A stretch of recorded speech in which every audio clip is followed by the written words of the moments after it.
22, 2025. Ngayong araw po ay ating tutuloy ang series which necessary specifically topic ko lang for today is about conditional immortality. So, ano kung hindi totoo ang impyerno? Now, ang ating talata po ay nanggagana sa Matthew chapter 25, verse 45. Sabi ko dito, basahin ko po. It is Matthew chapter 25, verse 46. So, sabi ko dito, then they will go away to eternal punishment, but the righteousness to eternal life.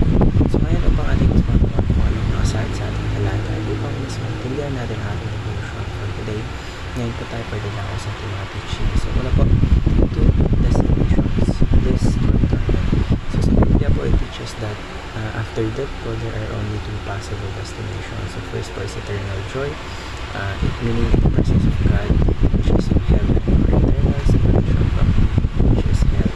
So, dito po ina-emphasize the importance of making the right spiritual choices while it is still alive. So, yan po ay nakikita sa Matthew chapter 25, verse 46, at Revelation chapter 21, verse 8. Ikalawa po, two kinds of eternity, life or death. So, ang eternal life is promised to those who believe in Jesus Christ.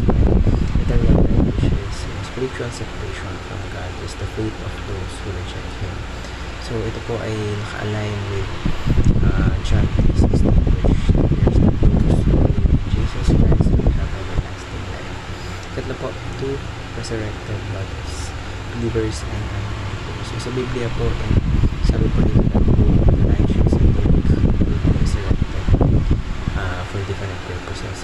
So, yung mga believers po, they will be raised to eternal glory with God, while yung mga unbelievers po will be raised for judgment. Magbabasa po natin sa John chapter 5, verse 28 to 29. So, paano po natin ma-apply ang tuturan na ito? Ngayon po tayo pagdadama sa ating application. So, una po, prepare for the worst. Since eternity is at stake, we must take our spiritual journey seriously. So, meaning po, repenting from sin, pagtitibay sa relasyon natin sa Panginoon, and nagbibigay ng kapurihan sa Kanya. Ikalawa po, pray for the lost. So, tayo po bilang mga Kristiyano, we should pray for those who do not yet know Christ, asking God to open yung mga puso nila at i-lead sila sa salvation. Ikatlo po, preach at all. So, sharing the gospel is not optional. Optional, ito po ay isang command. So, no matter the challenges, ano man ang harapin, we must spread the good news of Jesus Christ so others can also